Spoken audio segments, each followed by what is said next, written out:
Chris Hansen here of Hansen vs. Predators. To catch a predator and have a seat with Chris Hansen, I'm going to need all of you to have a seat right over there because I've been going through some transcripts and there's something you need to know. You're watching TTFT. I'll be watching as well.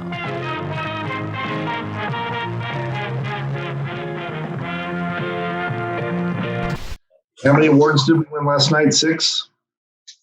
Well, how do you count it? So best producer, best director, and best talent. But Right. we had 3. We had Jan, Richard, Michelle, and myself. So that's 4. Yep. And then 3 producers and then a director. Good. 8, right?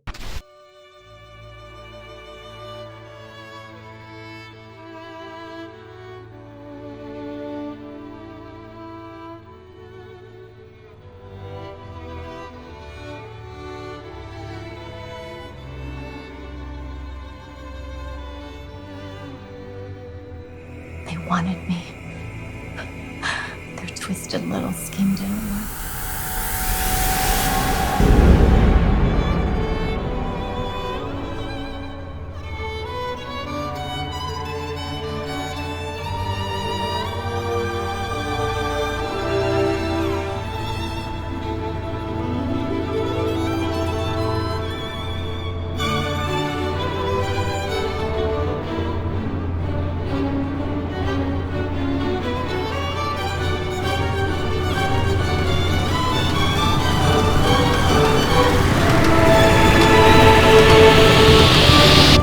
I've witnessed things you wouldn't comprehend or believe. 99 problems and a bitch ain't one.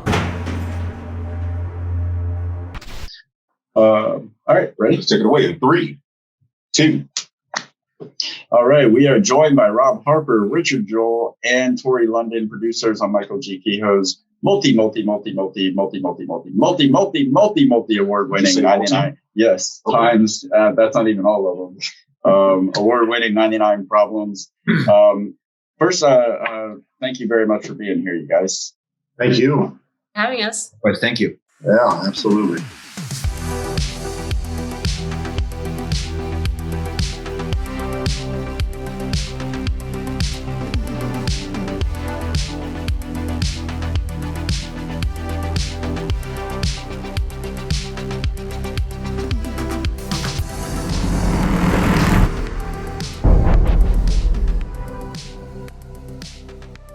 How have you found time to be here with, like, I feel like you should each be at a different festival right now representing the film. Like, is it a night off tonight? Pretty much. We just had a festival last night. So yeah, we get a day off. All right, we're going to get into 99 Problems more in just a little bit, but I want to make sure the audience has a good idea of who we're speaking to before we get into, what you've done, what we're here to talk about. I'm going to start with Rob Harper. You are a producer on 4 of Mike's productions, 2004's The Dark Agent and The Passing of the Torch Chapter 7, 2020's Quest of Queens, the short, as well as the TV series pilot that came out this year, and of course 99 Problems. Your main roles outside of Kehoe's productions, I've noticed on IMDb, is listed in the transportation department, and you mentioned you worked on Little Nicky, Last Samurai, Anchorman, and David Letterman's Netflix series. Yeah. There's a lot that I'd like to get into with you, but the main thing that piqued my curiosity is that within the transportation department, there are credits like with just you. There's Teamster, driver, picture car captain, transportation captain. What are the nuances between those various terms, like in the positions that you're holding? I was really lucky. I had family that was in the industry. I didn't know what the hell I wanted to do. I started PAing in the industry when I was about 17, not really knowing. And I worked as a PA for a couple of years. Then I worked in the electric department. Did not like that. Worked as a grip for a while. Did not like that at all. Saw the guys that were driving all the trucks and thought that was kind of cool. Got lucky. PA'd over there and eventually, the acting thing didn't work. Tried to make my own little shorts. Didn't go anywhere. And I was lucky. I got in transportation and got in with some really good guys, learned the industry. You start out as a driver. You might be, driving a special effects trailer or a cast trailer. Who knows? You never know. TV show, feature, commercials. And you do that for a while and you get to know the business and you move up to a captain, the guy that hires the crew. And you might, work at a studio lot for all you know, or you could be doing, I've done some road shows, American Ninja Warrior, where you're on the road the whole time. Or Great Escape was a show with Rich Eisen. We went all around the country also. And then there's picture cars. You mentioned picture cars. Every TV show, movie, commercial that you see that has a car or vehicle in it, motorcycle, truck, somebody has to pick that thing out along with the director, the art department, and somebody has to make sure that damn thing's going to run. Make sure that you have the right driver in it. Is it a precision type driving scene that you need? And that's what a captain does. He goes out and he finds the vehicles. You might have 4 or 5 vehicles that you can use. A hero car and then another car. Anyway, long story short, transportation was great. I've been very lucky with some of the shows that I've been on, and but I'm always telling somebody else's story. And it wasn't until I met Michael almost 30 years ago. I met this guy and we hit it off right from the beginning. In a lot of ways, we loved storytelling.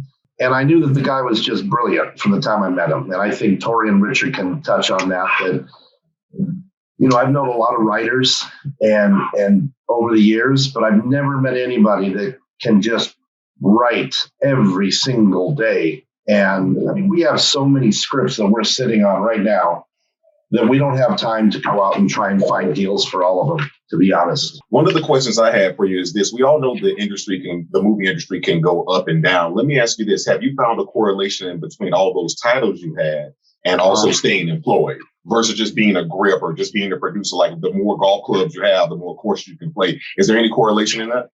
Absolutely. Like I've worked on everything from movies to TV shows to commercials.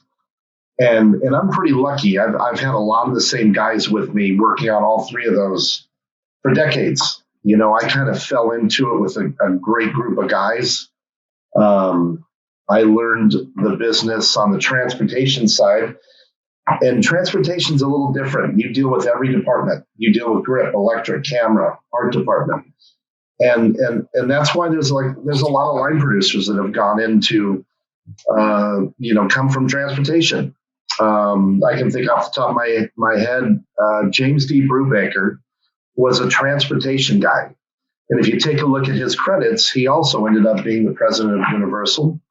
He did a lot of the Eddie Murphy movies, all the Rocky movies. And this guy came from transportation. And when you talk to the guy, it's because he dealt with every single department. He had multiple buttons. He's dealing with the talent. He's obviously dealing, right next to the producers and the director. Well, when you run, you got my vote. I'll campaign for you. Since you're going to be one of the next persons, I'll be campaigning for you. Yeah, it's I've been very lucky in this industry, man, and I would do those shows, and I was very lucky to be on some of the high profile shows that I was on. And then eventually, get a shot at associate producer and try and do a little more than transportation. And with Michael, it started out as me being in a couple of his films. I was always the bad guy. I don't know why, because I'm the nicest guy I know. And helping out with doing more and more producing over the last 26 years with him. And a lot of that comes from, the relationship I have with him. I would go to battle for the guy. I think, he's brilliant. Him and I have a good personal relationship outside of work. And he's, you want to work with people that you like. One of the things about 99 Problems with Richard and Tori is we worked together right off we had never worked together before. But, once we met And we all had this idea of, this is the project we're going to do, and we're going to knock it out in one day. We're going to find a location. We're going to assemble a crew and a great crew. I mean, these are all people that work in and out of the industry at the top of the heap. So we're very lucky with that. Now, one name I was going to say I heard you mention there. You said Richard Joel. Now, if I'm not mistaken, Richard has nearly 20 producer credits, 3 of which are actually Kehoe Productions. Yeah. And Richard, if I'm not mistaken, you also have nearly 15 acting credits. Now, one of which really stood out to me and David here, Forrest Gump and Austin Powers. Now, we request elaboration on that, but one moment. Now, in 2007, you wrote, produced, directed, edited. You don't want to. I don't want to know about. You want to know about? Okay, he wants to know. All right, he wouldn't let me pass it. Tell us about Forrest Gump and Austin Powers, please. Well, first of all, I want to interrupt Rob there for a second. Rob, you and I actually worked together on The Dark Agent, but we didn't really know each other back then. No. So we came back together on this one, which shows the longevity of Kehoe having friends and people that he works with over the years that just keep coming back and coming back. It's a real true statement about what Kehoe is as a person, as a director, as a leader, that everybody wants to come back at any time and just keep working with him. And Tori's new to the team, but she's known Mike for a long time too. But yeah, I was cast as Forrest Gump in the first Austin Powers. I can send you guys pictures later. They cut my hair in a suit.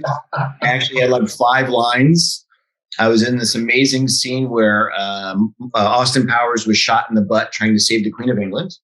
And I come through. I've been drinking all these sodas like they did in the movie. I come through. I look in the camera. I got to pee. Jenny and me and Mike Myers comes over. We have this whole scene. It didn't make the final cut because when they aired it to the audiences didn't like the ending with the Queen. So they cut 20 minutes out of the movie, reshot 3 new endings. Unfortunately, that ending never ended up on the DVD, which was a bummer. But it was my first big film that I ever did. Yeah, it was my first real acting role in front of about 300 extras. From Mike Myers, hire, Jay Roach Jr. was the director.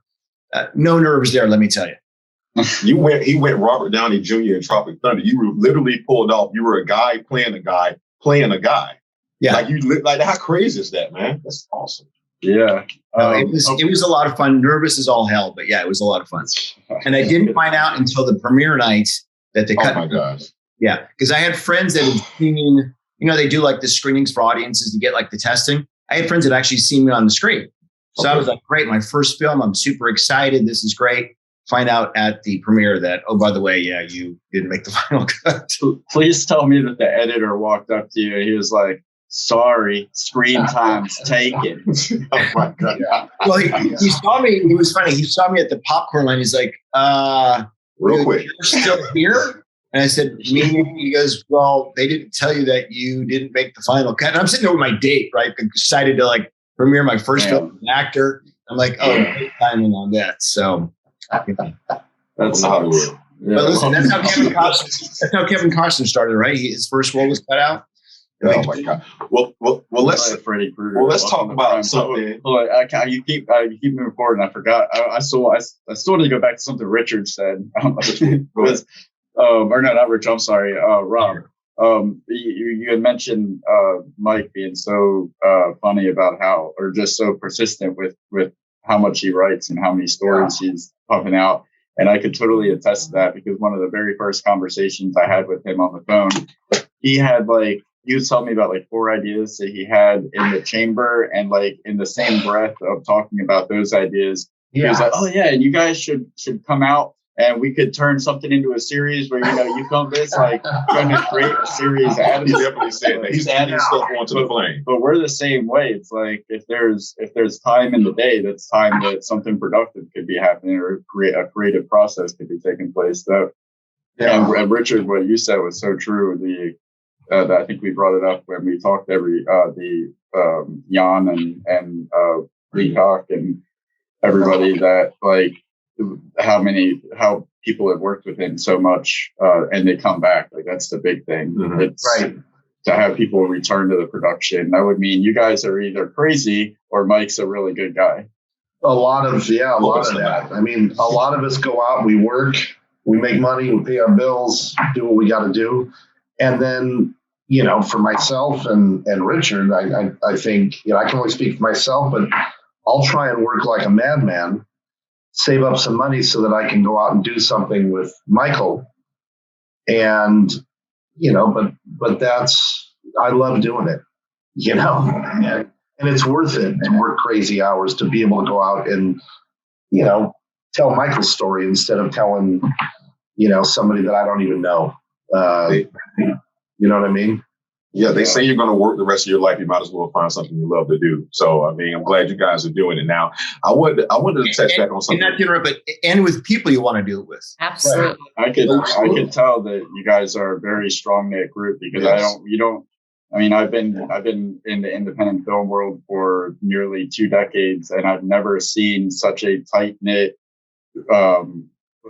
like you guys, like the way you support each other and stand and get behind the project that you're on. Like, it's great.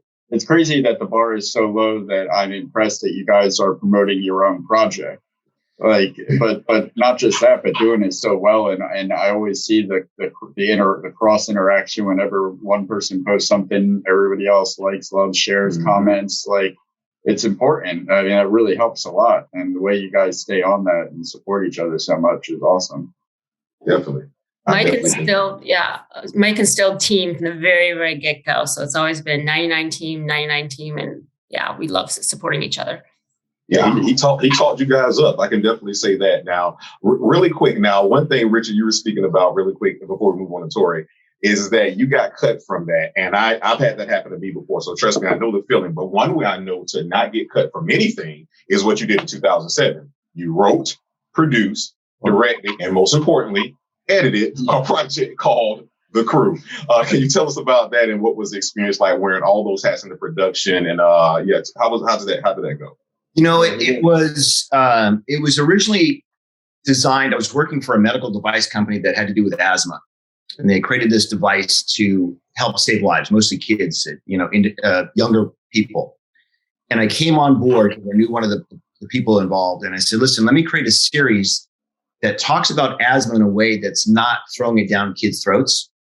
It's not jamming it like, you must do this to save your life. It was all based around surfers and this young kid who ended up being my real nephew playing it, who wanted to impress a girl and he didn't want to bring out his, asthma device. So it was this really fun 3-part series, kind of based around these young kids, highlighting how to like be safe out in the world if you have asthma.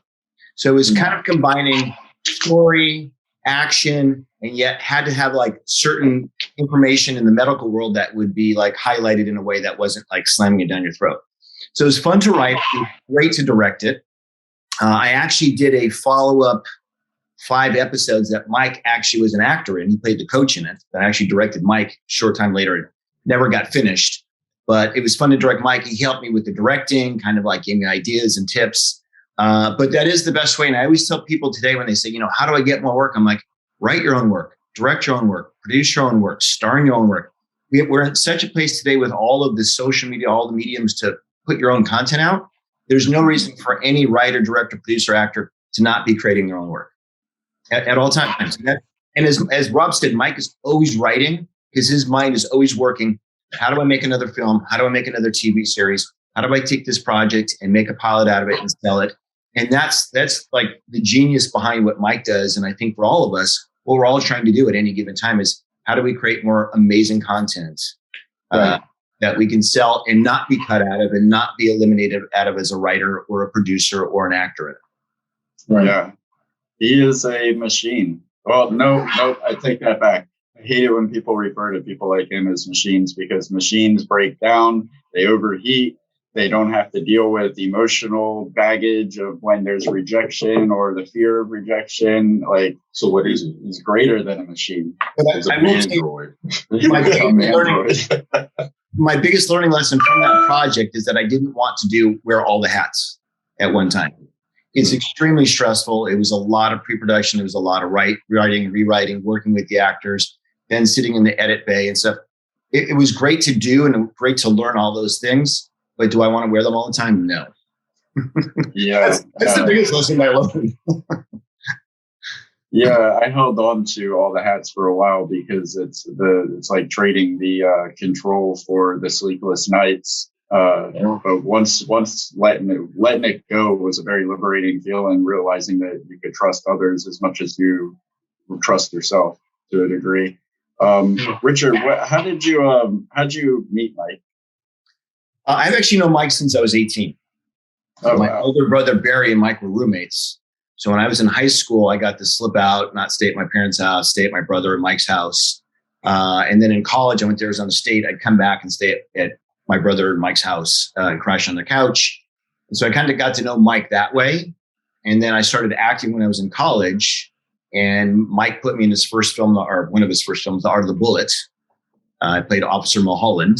And so that's how I first started working with Mike as an actor, and then sort of segued into then kind of going behind the scenes with him and producing and be willing to do anything. It was an associate producer and stand-in or whatever on The Dark Agent.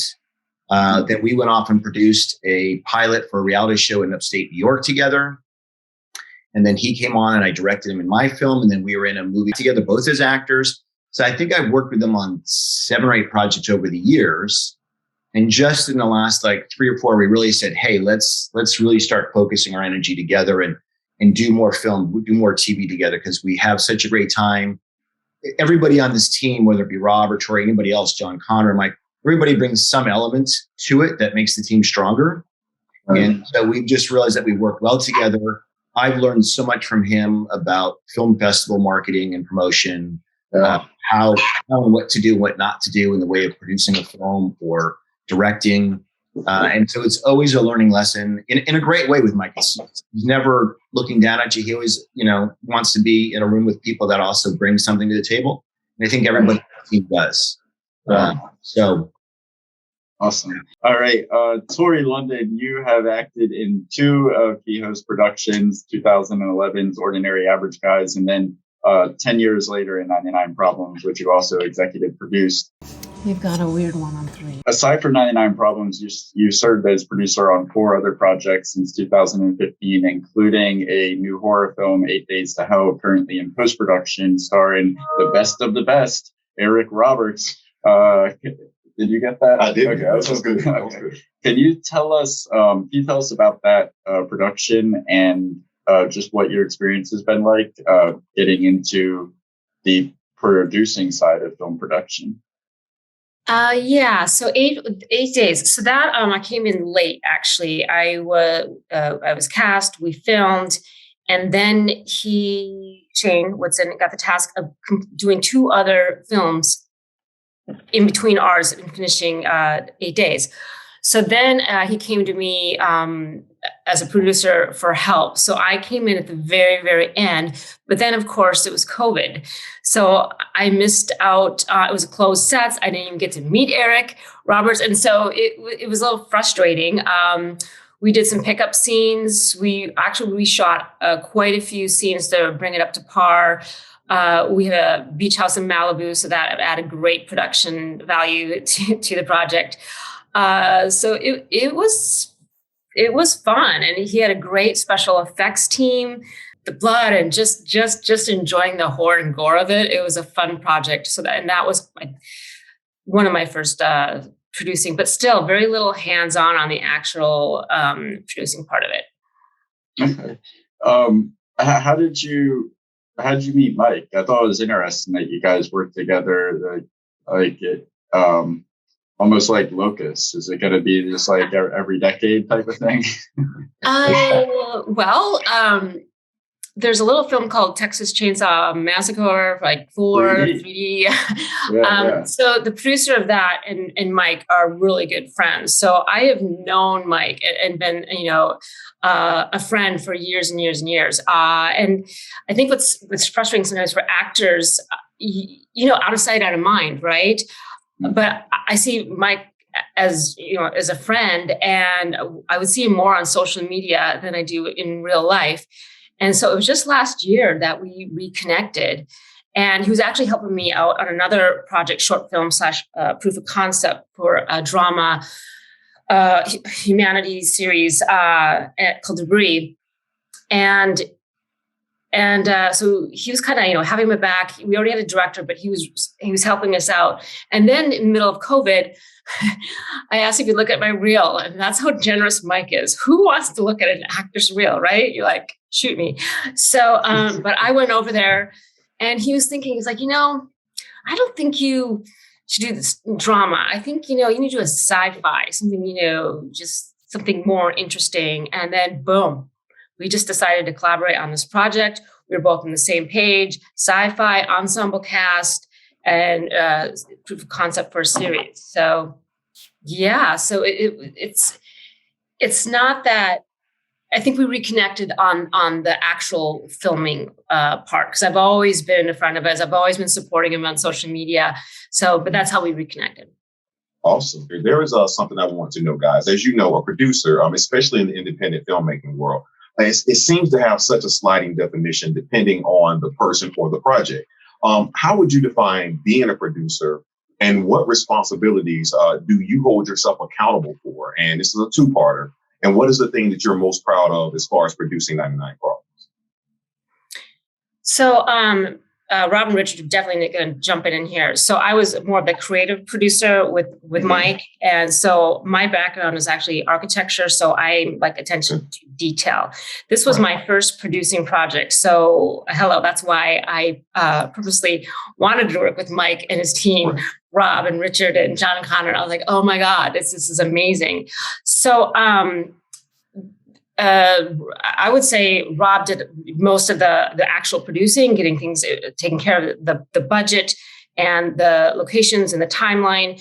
But this was a weird project because of COVID. It was super fast.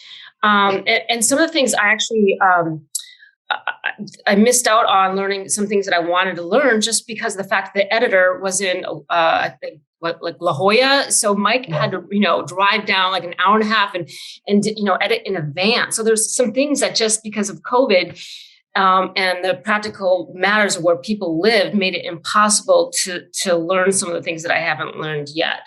So, and we also, well, I'll stop right there. But what I'm, because there's more to that story, but I am super proud of this team coming together, and I'm the newbie to the team.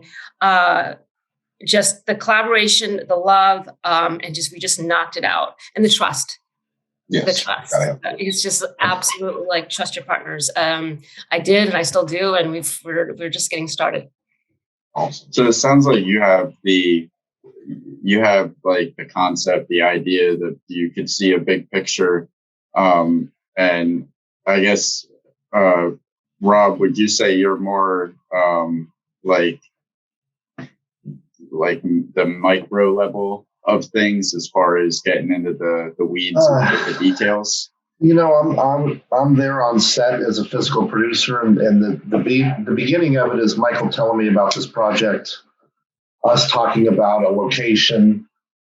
I've shot at the location that we shot at for Aces many times over the years. And so, me talking to him about that, getting to know Tori a little bit, and with Richard, and, everything from getting we did everything by the book.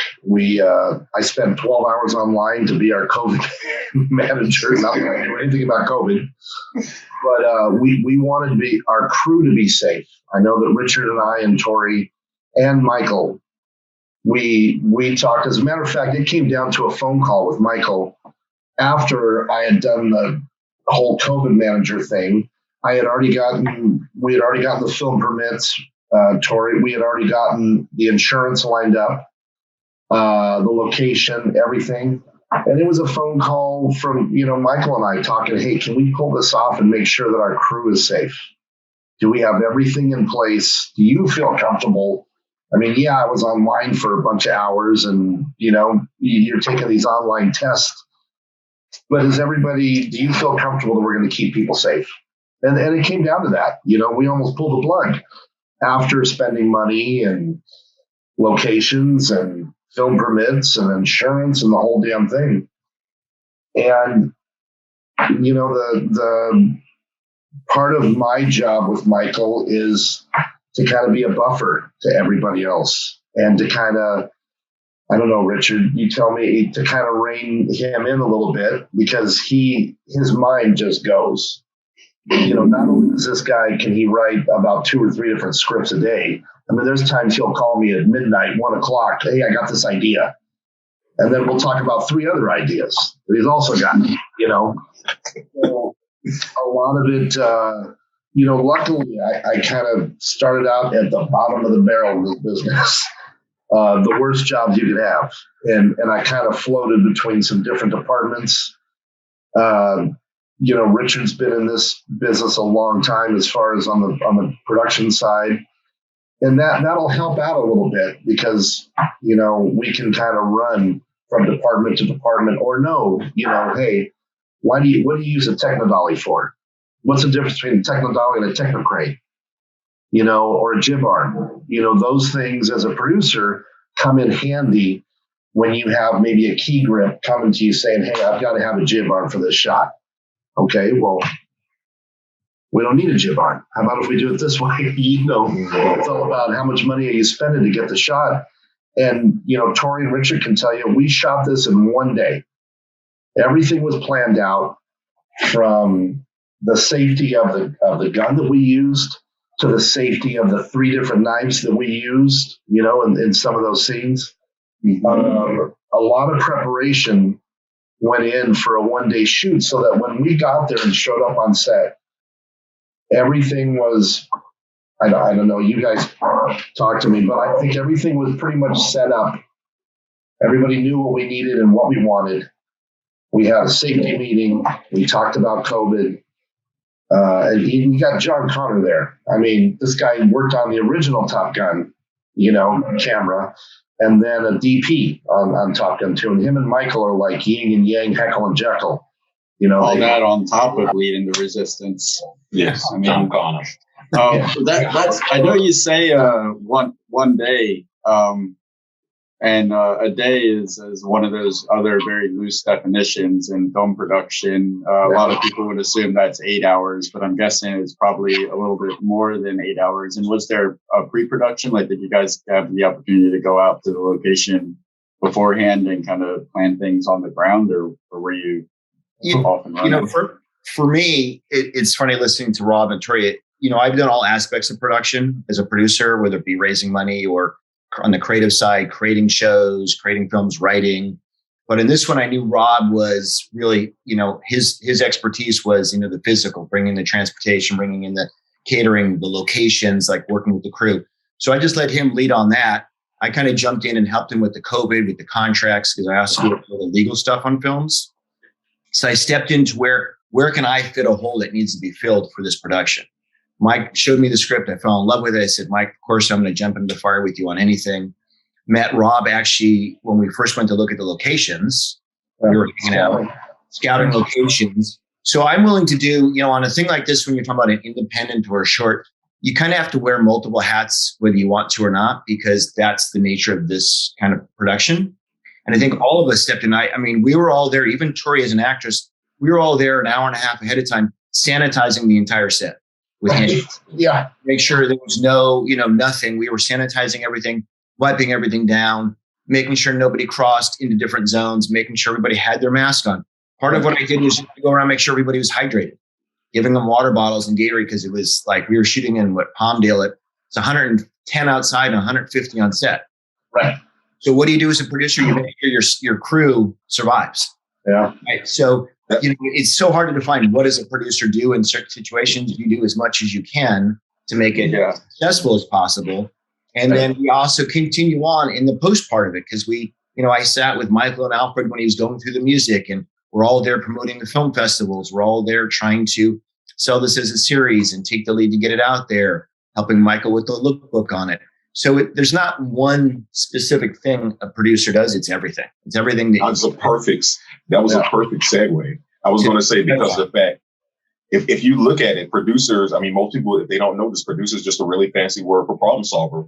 There's a problem here. You need to produce a solution. You're a producer. He made this happen. You produced it. So let me ask you guys this. This is for anybody now. Doing the production, What was the biggest problem that had to be solved that you guys are at liberty to talk about? I would say time. Yeah, time. We were running out of time. Yeah. I mean, Robert's coming to me, we're in overtime, right? Yeah. Of course, it's when I'm doing my intense scene. So overtime, ka-ching, ka-ching, ka-ching. Yeah. Okay, act. Spit it out. I'm trying to catch Tori to let her know, hey, clock is ticking. We need to get this and we need to keep going. And Richard and I are, running around like crazy men. But I'm also trying to be respectful to where, Tori's a hell of an actress. And she's wearing two hats, and I knew that, and first off, it was impressive as hell. Yeah. But I also knew that it was going to be challenging. We're knocking this thing out in 11, maybe 12 hours of shooting in a desert. We had to be prepared and have preparation between myself, Tori, Richard, Michael, to where but for the time we showed up, we knew exactly where the hell things were parking, what's going to unload first, what we need to do as far as prepping to get ready for, wiping everything down COVID, where the medic was going to sit throughout the whole damn time, where is our COVID manager, what are the roles. If we wouldn't have been prepped and if we wouldn't have had a crew like what we have, we're lucky enough to have, people that work on some pretty big shows out there, there's no way we would have gotten this off. But it all starts with Michael. Michael has a way about him that you want to go out and clear the battlefield. I know that's how I feel. And that's kind of my biggest job with him, is to try and clear the battlefield so that we can go in and get the shots that him and John Connor want. And that's what it comes down to. And luckily I've got two other producers that are, that are great at what they do. And it kind of made my job, I like to be busy, man. I don't care if it's picking up trash or running cable or what. I can't sit still very long. And also trying to be a buffer for Michael. But between the three of us, Richard and Tori made my job pretty simple, just basically enjoyable, loving what I do. Here's another example of what, during the shooting, we were shooting an EPK kit. And so I stepped in to help the videographer, Mark Brown, ask questions of all the actors so that he could focus on the camera and all that work and not have to try and do the camera, the sound, and ask questions. I used to be a red carpet, reporter. So I'm like, hey, let me help you out with that. So it's one of those things where we just all worked as a team and just picked up the slack wherever we needed to. Right. As Rob said, we kept, we tried to allow Tori once in that mode to be an actress and to focus on that. But at the same time, Rob and I pushed Mike's, subtly like, hey, we got to keep it going. We're going to be running into overtime. You got, he's like, yeah, you can see him like, yeah, but we're running into darkness. You got to keep going.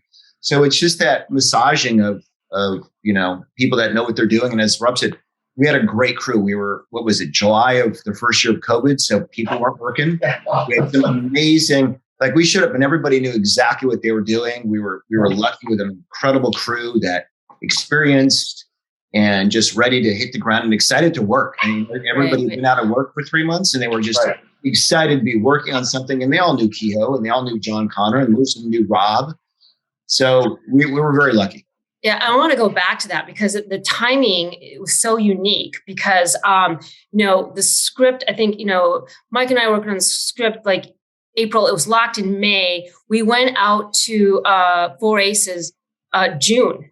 Right. And right then, the timing was getting limited of when we could actually shoot there.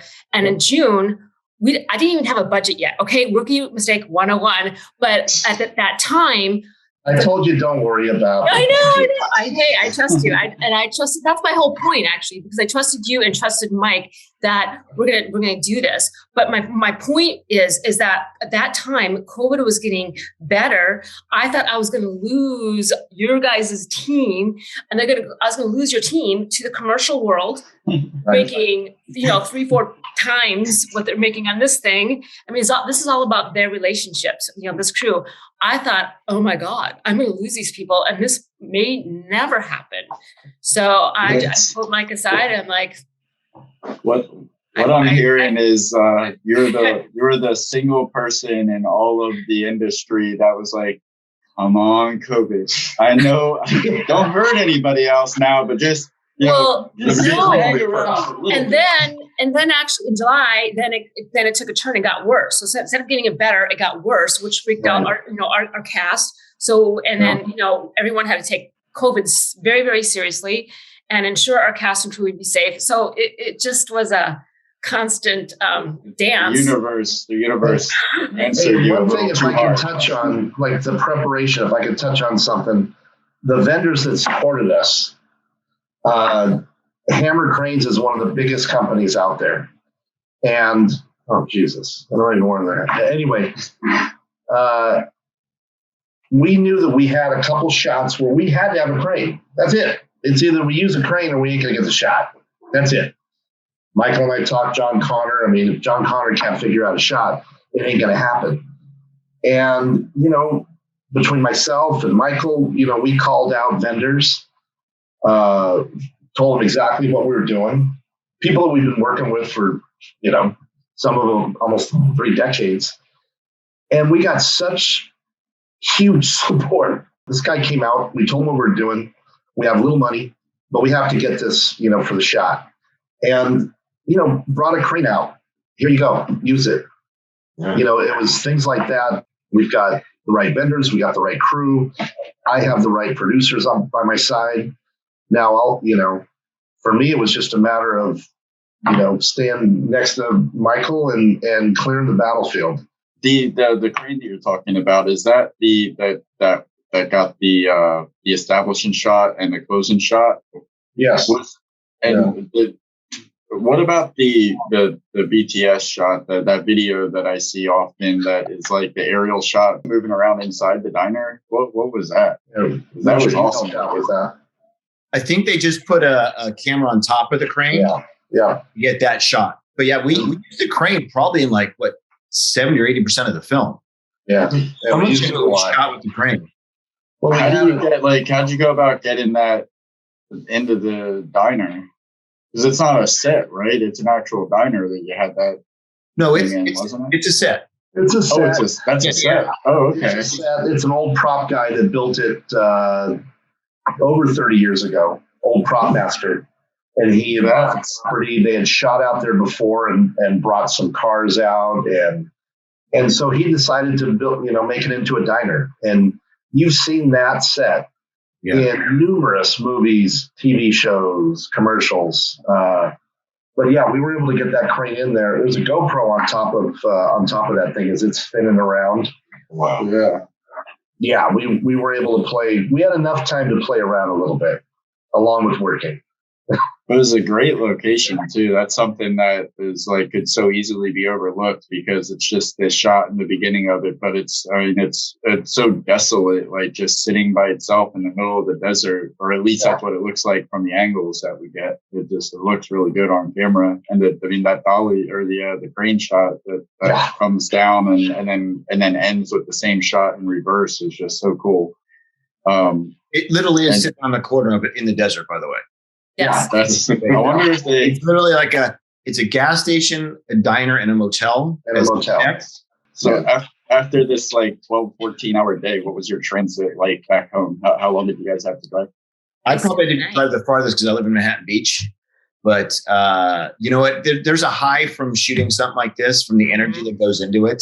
Yeah. The preparation up, leading into shooting and getting such amazing acting, amazing crew. And there's a high that lasts for a while after this. So I don't even notice the drive home, to be honest with you. Yeah. And I think I was on the phone with Michael the whole damn time. So I got an idea. It was so crazy. We're talking about 3 other projects, man. At the end, everything had to be put back in its place. So as one of the producers, I wasn't able to take pictures with everyone else. I'm like, but everything had to be cleaned up, put back into space, and we had to get out of there. And back to kudos with Rob, man. Rob had it all dialed in. This thing was scheduled, dialed in, and it ran as smoothly as it possibly could. I think we were driving off the lot with 1 minute to spare. We had 1 minute to spare, baby. Another hour of over, another $2,000 in overtime. It's get off the lot by this time, otherwise we're being charged. We're out. Like, take a screenshot of your phone and be like, we did it. We did it. 1 minute under. That's amazing. What was you guys, and anybody can take this, what was you guys' favorite memory on or off set as far as with the whole production of 99 Problems? You can get sentimental here. It's okay. We'll play some violin music in the back. I think for me, there's a few things. One, seeing everybody come together during that time of COVID, where everybody had been so isolated. You were not around people. We were on like basically California shutdown. So people weren't engaging with each other. They weren't, so here we are on set having to keep our distance and yet make something so amazing happen at the same time.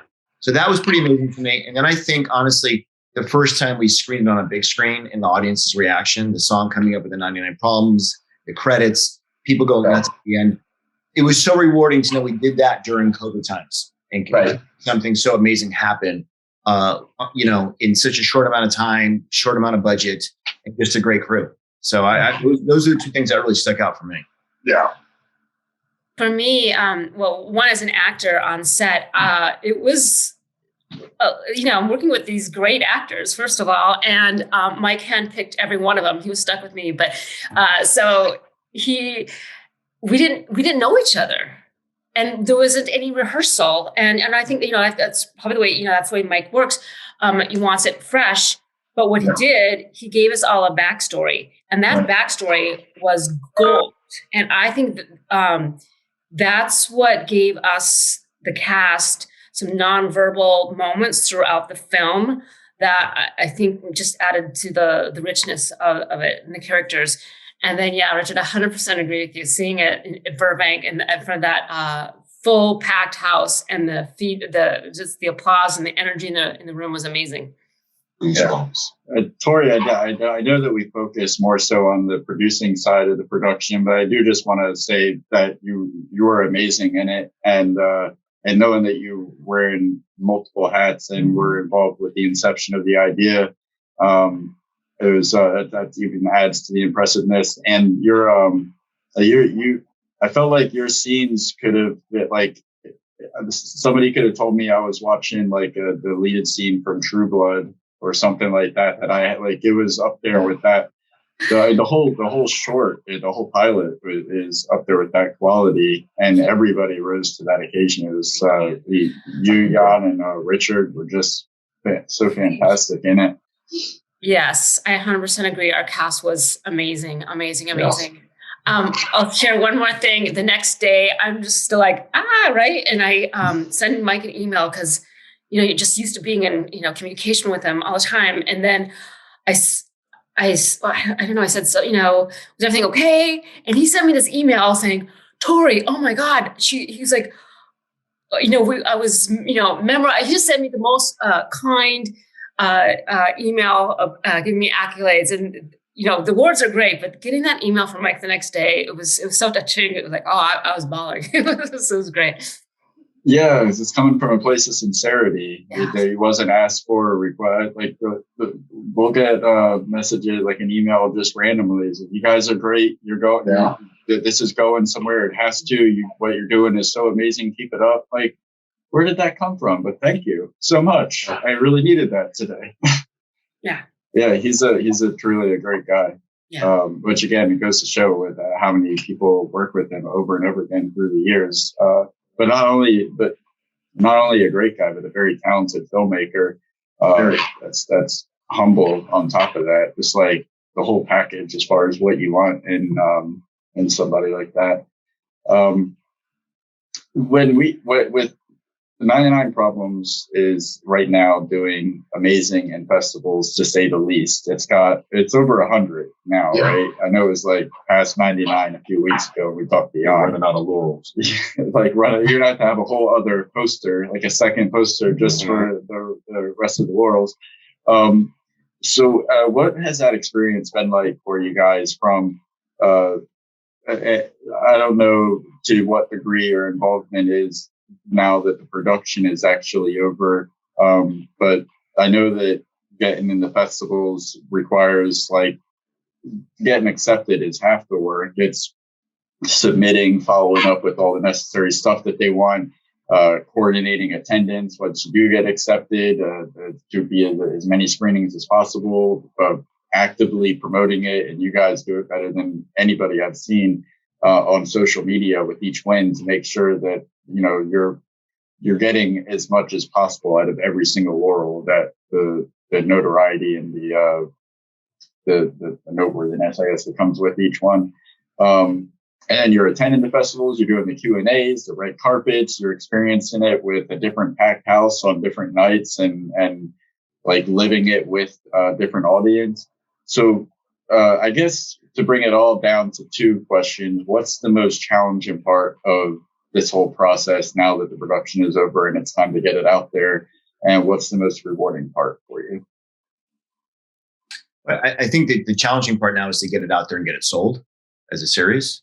So we're all involved with it. I'm kind of spearheading some of that right now through my agency to say, okay, let's find the right partner for that.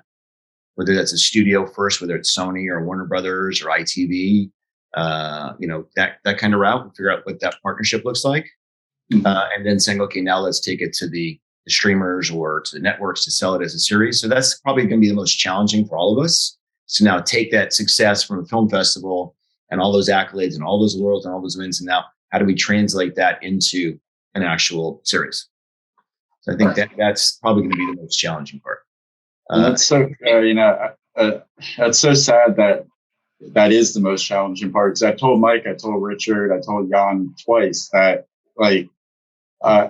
this pilot needs to be a series. Like, it is so well made. It especially like for a pilot, it sets everything up so beautifully where you feel compelled. Like I really want to know where this is going. I'm very intrigued to see where it's like. It left me hanging, and it's almost kind of discouraging to hear you say that that's the challenging part, because you guys actually did something that's amazing. So there's a lot of shit out there. Correct. And if it's still a challenge, even when you've done something right, that's going well. Yeah. And you know what? I've talked to Mike many times about this. Hey, if we can't get this thing bought and sold out there and still retain some ownership of it without having to give it away, because we've done that in the past. Hey, here's a couple dollars. Thanks a lot for the story. Walk away now. But if we can't get this thing into a series and still maintain some, ownership of it, then I don't know what you got to do, And Richard's talking to some people. I've had many meetings, and we're getting closer and closer as the weeks go by. And now I think we just need to try and, funnel that down to take the best deal that we can for as many people as possible. And we're getting there. We're getting closer and closer. There's more notoriety. More people are seeing it. And I think we're going to get there. And with Michael, we're already talking other things that we're shooting, because he's got 40 different things in his head. It's a matter of sitting him down and getting him to just push one of them out, Yeah. It really is. And I touched on this, that I've known plenty of writers, Richard, Tori, I know you have also, but I've just never known anybody that can be writing 2 or 3 different ideas, completely different ideas. Yeah, different genres too. Different genres, different time frame. I mean, it really is kind of crazy, and it kind of speaks to where this guy comes from. And he loves people. He loves hearing about people's stories. He's funny as hell. Super funny. It's tough to, the phone calls in the middle of the night of him pitching me a story with us ending up talking about 5 others. It really happens. And the guy's amazing. For me, I'm the luckiest guy out there on this crew. I get to do what I love. And luckily on this project, I got to do that with Tori and Richard. And what I'm looking forward to when we're talking about, who we got the series with, so that we can talk about this down the road.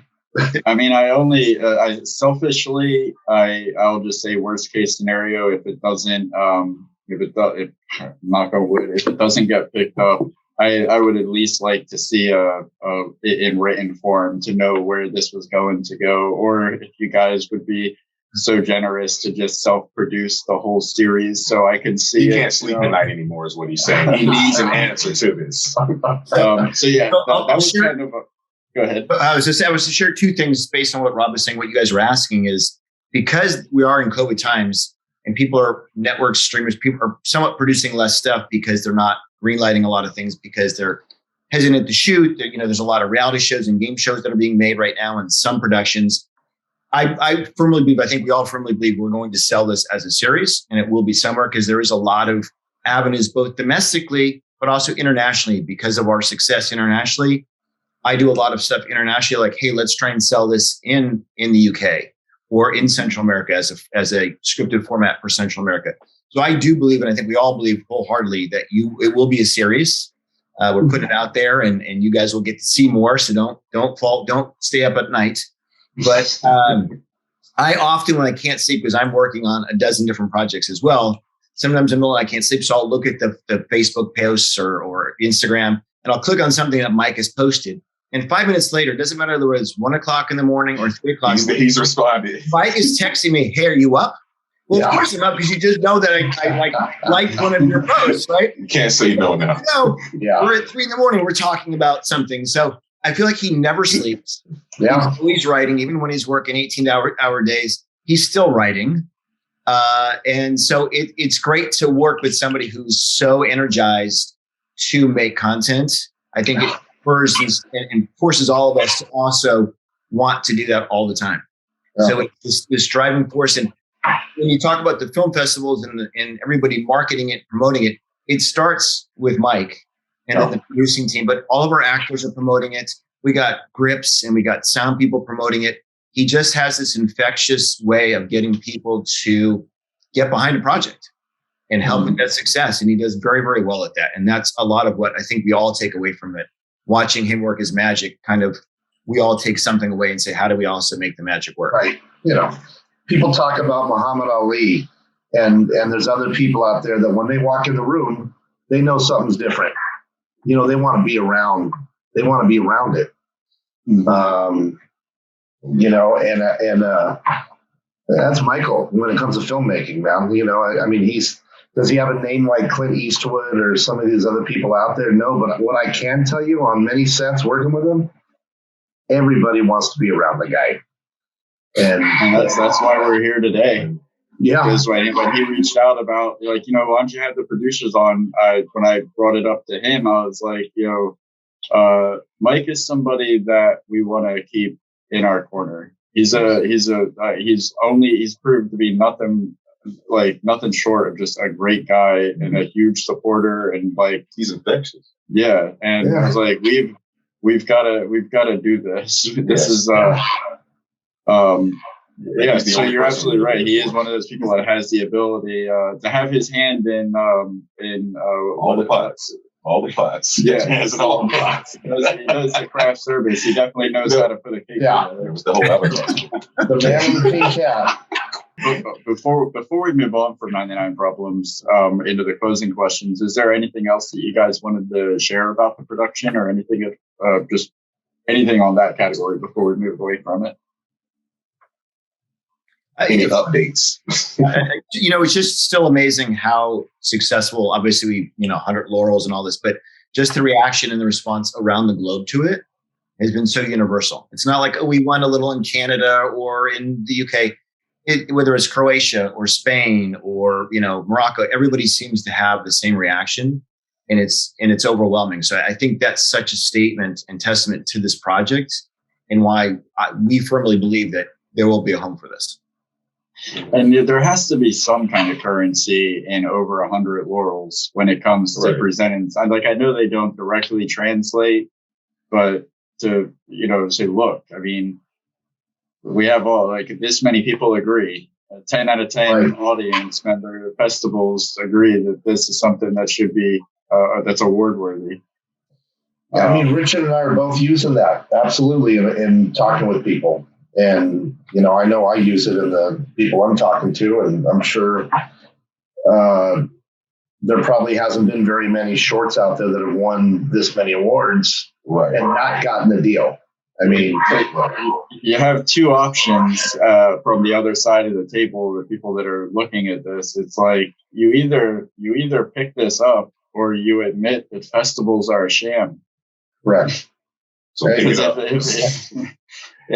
you can collect over 100 laurels and it still doesn't result in distribution, filmmakers out what are we doing here?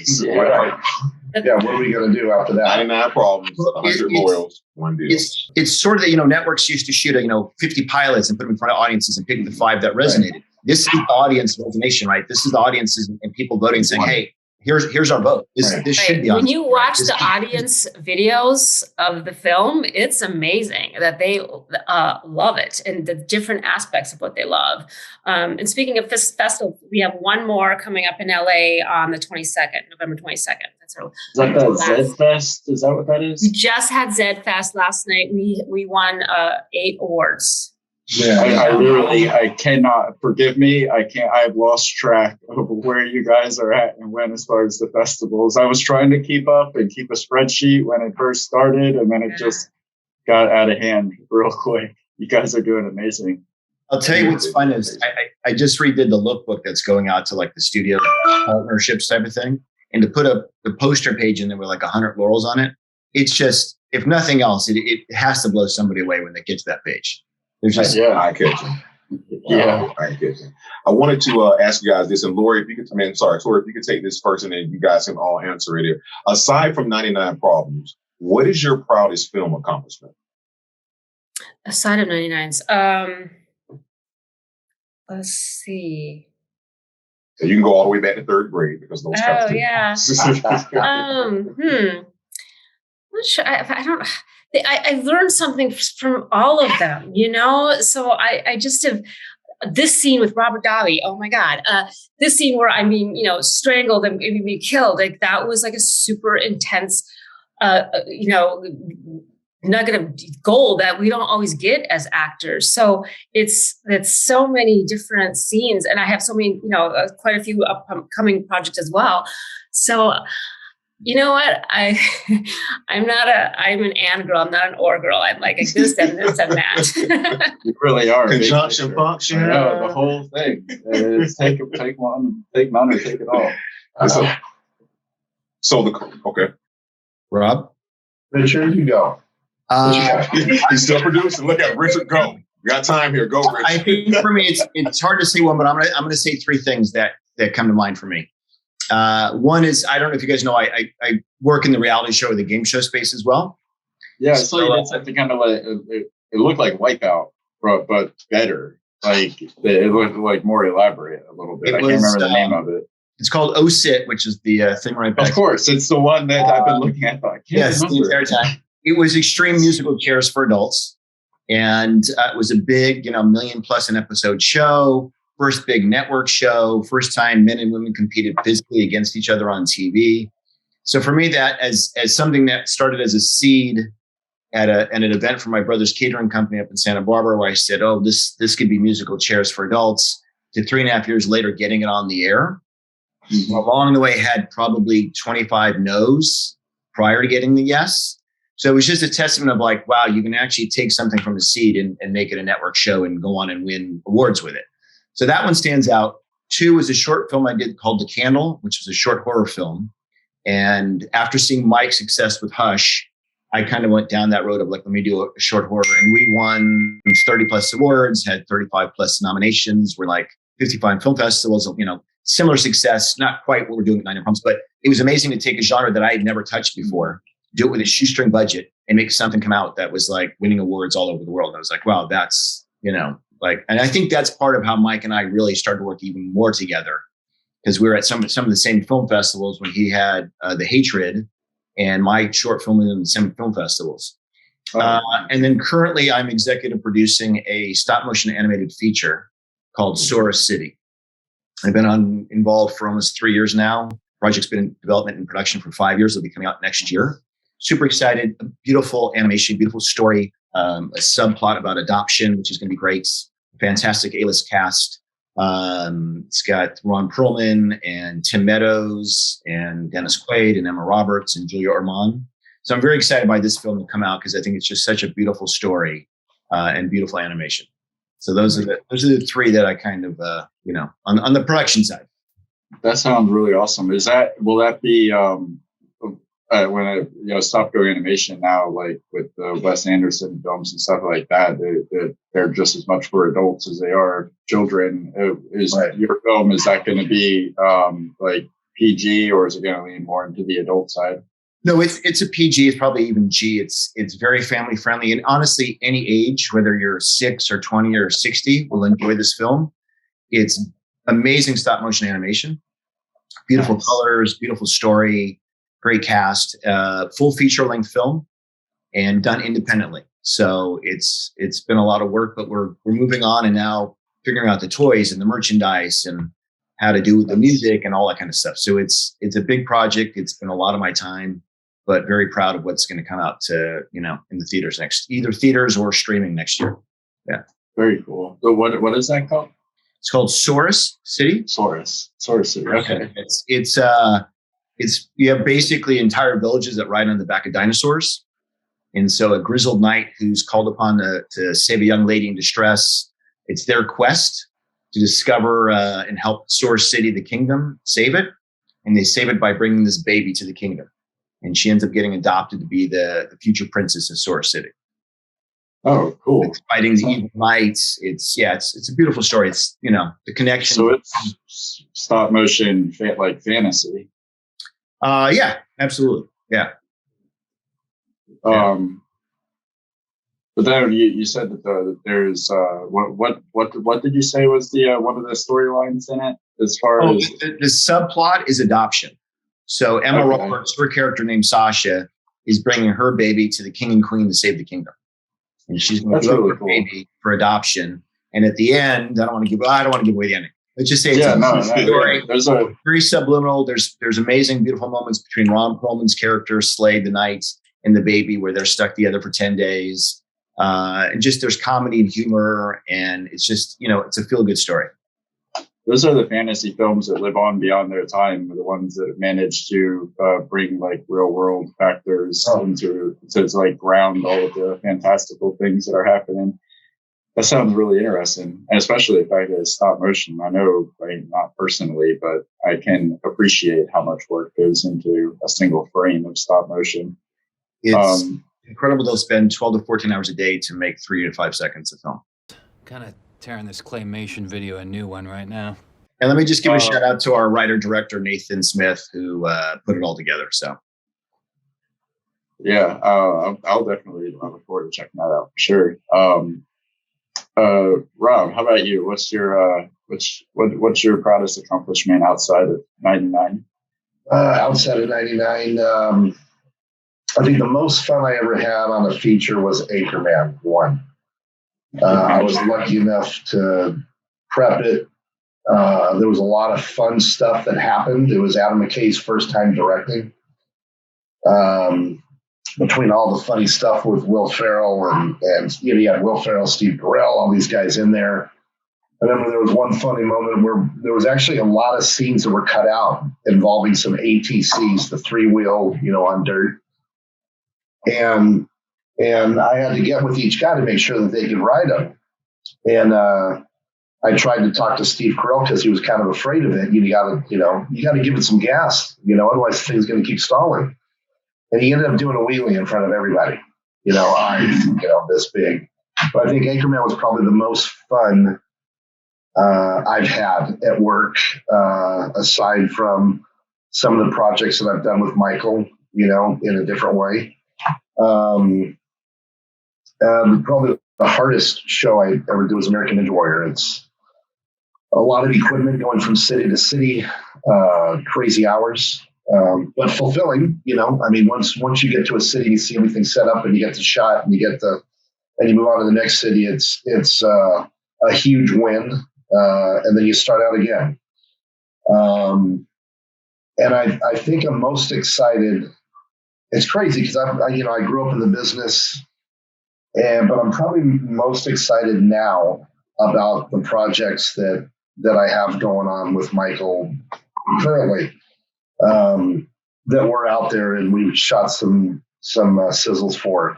One, which I'm really big on, it's called Quest of Queens. And it's out there. It's winning some awards, but it's all female-driven, female cast. Shot it with people that we knew, and we're out there talking about it. But for me, at the end of the day, I like working with Michael. I like being the guy that needs to go out there and clear the battlefield so that this guy can go do what he needs to do. What's your favorite memory with Mike? With Mike, what would you say your favorite memory with Mike would be?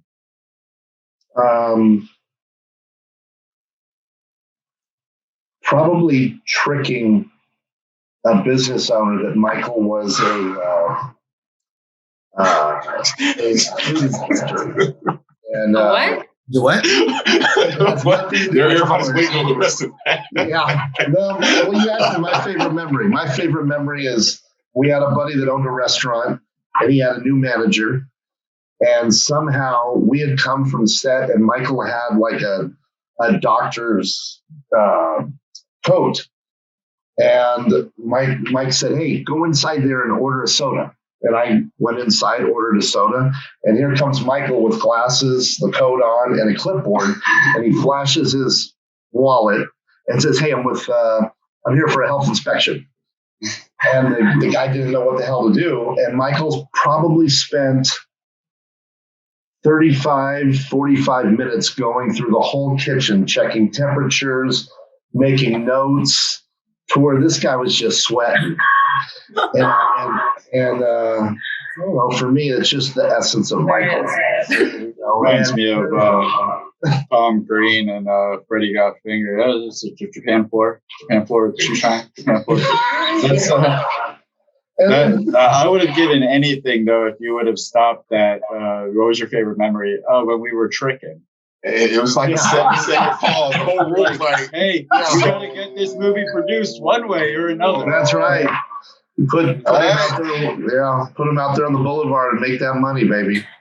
Oh, and I want to say Quest of Queens too. Yeah, that's another one that when it ended, it's like, this is a perfect setup for a series. I could see this being like the perfect setup to just have a fun story that is just like a writer's playground for. Absolutely. Like if I was a distributor, I'd be like, this is a gold mine for a table of writers that's working at our production house. Like they could have so much fun with the concept like this. Absolutely. And yeah, Mikey hit it out of the park on that. And I think we're talking to the right people that, it's all about the female empowerment and director and DP and talking to the right people. I think we have a good shot at getting something done there. Amazing. And it's such a fun project because it goes in and out of time and different time eras. It's so fun. Yeah. Well, Tori, since you're there, Tori, what was your favorite memory? And Richard, you can follow up. What was your favorite memory with Mike, Tori? Favorite memory with Mike? You can't be an and on this one. Richard, you go first. Yeah. So, guys, you have to understand that. And by the way, I'm not to cut you off. I'm sorry, but by the way, I gave you a PG version. Oh, that's my favorite memory. I'm trying to be nice. Yeah, because there's many other stories that I can share off the air that you'll laugh your ass. So Mike and Rob like to give me a really hard time about everything. Just so you guys know, especially when it comes to food and eating. And I have a gluten allergy, so they just make fun of me at every single restaurant every time. They just want me to come to dinner so they can just make comedy out of it. So Mike and I were traveling to Ithaca, New York to shoot this reality show pilot, right? And I show up with this backpack full of food in my little backpack. I got salamis and cheeses and bread and cookies and snacks. I'm like, listen, we got to flight across the country. He's like making complete fun of me the entire time. He's like, what? You're like a chipmunk. You got to put, food in your cheeks and you got to eat every 5 minutes. And I said, Mike, look, fine. So we get delayed about 4 hours even leaving Los Angeles, right? Then we fly and there's like this storm in New York. So we fly to Hartford, Connecticut and land on the runway 5 hours on the runway in Connecticut, right? So now we're like 15 hours into this journey or something. He starts texting me, hey, can you send some food back to my seat? Nope. It's just and I literally turned around and I said, no, Mike, sorry, I got no food for you. And I literally hold up my sandwich with salami and cheese and I'm eating it in front of him. And he's like, come on, dude, I'm starving back here. I got nothing. There's no food on the plane. It took us like 22 hours to get to Ithaca because we had to fly to Syracuse on a puddle jumper and drive to Ithaca. He was starving the whole time and I refused to share anything with him. That sticks to your guns, man. If you're going to make fun, you don't get no bun. It's exactly what it is. And just seeing him like texting me, blowing me up. Come on, man. Food back. Come on, man. You got jokes. So you don't get a slice. It's like the one time I could get him back. So. That's good. Yeah, I was gonna say there's so many. He's always messing around. He's always joking, and he's the banter with you guys and just with Carl and our friends. I don't have like one particular one because he's funny all the time. I'm always laughing when I'm around you guys. Always. Yeah, he's not always funny. There's times I want to strangle him and put him down. Oh, go on. I kid. I joke. All right. Before we wrap up, I did want to ask you guys, is there any advice any of you guys can give to any aspiring producers, filmmakers, actors, actresses, writers? Is there any advice that you would like to share to any of them out there that may be starting on this journey out there? I'm kind of echoing what Richard already said. In speaking as an actor, I kind of had sometimes you have to make your own opportunities happen, whether you be actor, writer, producer, and people all this whole time, just write something. And I'm sorry, writing is a skill. It's a skill. Not everyone can write, and maybe someday I'll write. But right now, I'm juggling a lot, and so and that's what's even more of a gift to be able to work with Mike. But if you don't write, find someone who does, and collaborate, figure out the story, and get a team, and just do it. Oh. That is the one. Just do it. Yeah. Richard? I think there's a couple of things. I think you got to really be passionate about this business because it's not easy. There's a lot of no's. There's a lot of yeses. There's a lot of success. There's a lot of not success. But unless you're passionate, we're all working. I mean, all of us, Tori's also an architect. We're all working, 10, 12, 14 hours a day all the time. We're working on Sundays. We're working at 2 a.m. We're prepping. We're shooting. We're doing everything we can to make something happen and to further our careers. So unless you're passionate about it, just, it's not something like, I'll just willy-nilly and kind of maybe I don't have my own show in 3 months, then, no, this is a longevity thing. You got to be in it for the long term and you got to work on it and really take it seriously. I mean, we all take it seriously. I'm home days on end, writing and developing and pitching and making connections. I know Rob is, I know Tori is. That's how you get ahead in this business. That's how you succeed. And if you're not putting in the time and effort, it's not going to happen. No, there you go. And just schedule your time for success, because we all kind of sometimes I get wrapped up in doing stuff and I'm not doing enough for this path or for that path. So you really have to schedule your time, honor yourself, and do whatever it takes. Is it also being mentally, working out, taking care of your tool, right? I just feel and just what's the word? Like, just keep at it. Don't give up. Diligent. Be diligent. Mike says that all the time. Don't give up. Yeah, that is the thing is, even my game show, it took, the 26th person to pitch it to get a yes. And so you have to continue forward. And as we said earlier, you have to make your own content, I call it the no counter. Every project has a certain amount of no's before you get to the yes. It's just, are you determined enough to find that number? Every project. And you have to believe in yourself. You have to believe in the project. No matter how crazy it is, if you believe in it, you can sell it. You have to go in with that attitude of like, you know what, I really wholeheartedly believe in this project. People laughed at us when we went out and pitched. My partner and I went out and pitched musical chairs in the beginning. People were like, get out of here. Is this some sort of a joke? But we stuck with it. It took us 3.5 years, but we stuck with it because we truly believed in it. And we said, this should be on TV. Much the way, we're all saying 90 problems. There's no doubt we're all going to stick with it until it's sold on TV. I'm happy to hear and that. To expand off of that, I'm going to go back a little further about you. The question was, how do you become successful as a producer in this industry? And a lot of it is what Tori and Richard both said, hey, unless you're a writer, or a director or an actor, but even if you are, the best advice, and I've given this to many people over the years, is go and be a production assistant. Yeah. Go and be a production assistant, because you're going to deal with from the very bottom to the very top of the food chain in the industry. And you do that and you get to know, why are grips called grips? Why do the electricians, where's the power come from? Back to the, hey, what's a dolly? What's a key grip?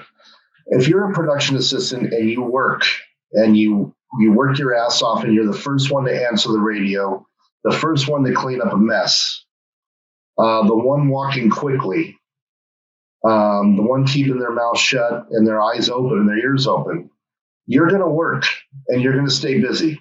And for me, no matter where Richard hit it, you got to have the passion for it. Absolutely. I mean, that's with every job, let's not kid ourselves. But the best thing that the advice I give people, be a production assistant. Man, if you could be a production assistant and you get to know every single department and what the hell they're doing there, and how they have to be cohesive, it's the best learning that you can get. Going to film school is great. And absolutely, I encourage everybody, if you can, any kind of writing classes, acting classes, do it all. But more so than anything, so that you have an idea of what the hell you got to go through to get to the top. And so that you know how to treat people that are in every department. Mm-hmm. And that just because you got 20 PAs running around that might be getting coffee and whatnot, they're just as important, man, to everybody at the whole top of the food chain. And unless you started there, sometimes it's hard to realize how important that is. But for me, I think some of the best producers that I know, Michael started out at the bottom, man, PA, getting coffee for, Stallone and Jim Brubaker. But you learn about everything. And Tori and Richard are right. Whatever your craft is, you got to go after it. But also start at the bottom so that when you do become successful, you realize how important everybody is on the crew. And I can't push that enough. Yeah, that's another thing I really appreciate about Mike is he'll talk about those other jobs that he does where he's not the head of the pyramid, and he talks about them the same way with the same love and enthusiasm as if he was writing and directing, because he values those experiences for what he takes away from them as far as learning and the relationships that he makes that he makes everywhere he goes. Like, there's never a wasted moment. Depending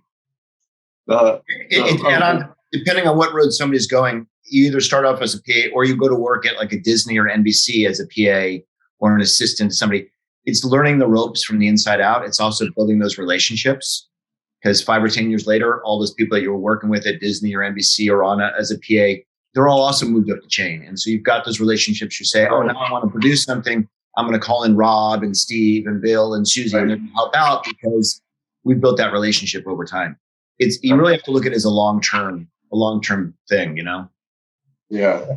You have to work your ass off harder than the next person. Well, Tori, Rob, Richard, thank you so much for taking the time. Before we say goodbye, I just want to turn it over to each of you, because I know we glossed over a whole bunch, and you guys done, especially collectively, way more than we could have ever covered in 90 minutes. So thank you very much for your time. And I just want to leave it to you for if there's anything that, any parting words that you want to leave the audience with, or anything you have coming up that you want them to know about, pretty much anything at all. Anything you'd like to close it with. Ladies Take us away, Rob, or Rich, or Tori. Oh yeah, I said ladies first. Take away, Rob. No, Tori. Tori, you go first. And that's okay. And there's nothing wrong with it. That's right. Thank you so much for having us, and thank you so much for being such a support for our project 99. We love you guys, so thank you. I just want to say, just don't stop believing. I know it's a cliche, but you really do what it takes.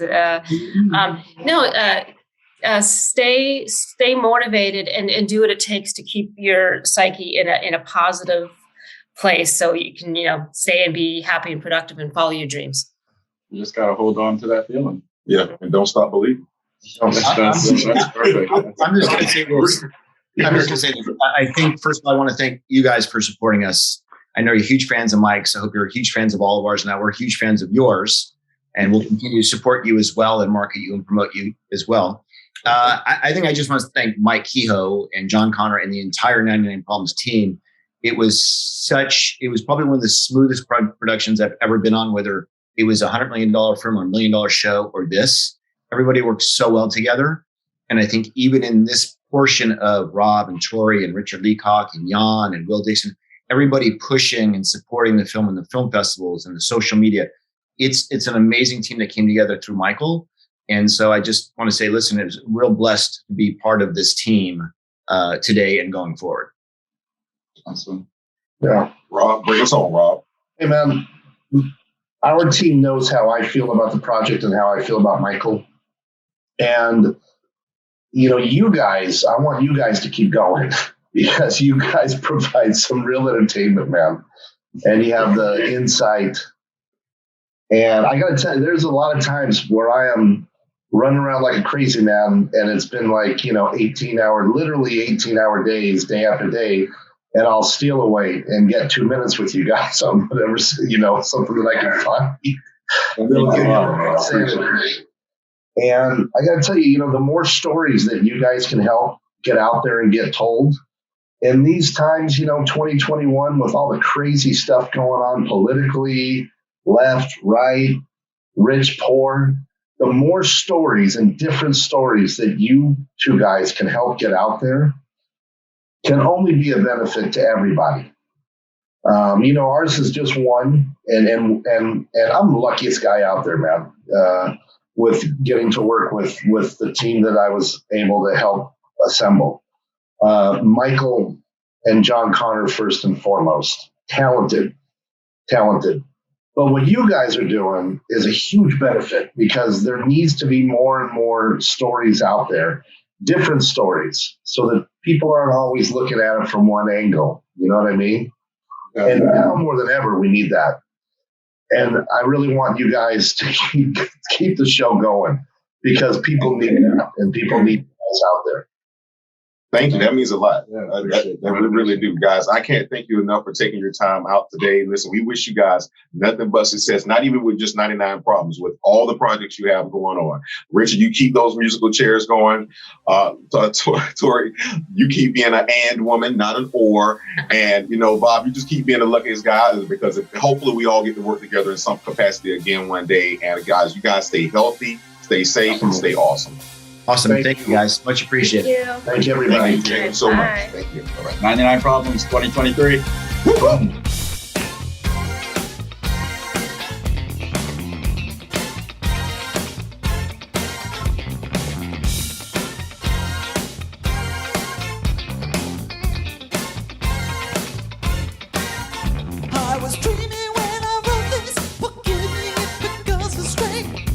Goodbye, goodbye, goodbye, goodbye, goodbye, goodbye, goodbye. Why don't you subscribe? It'll last longer.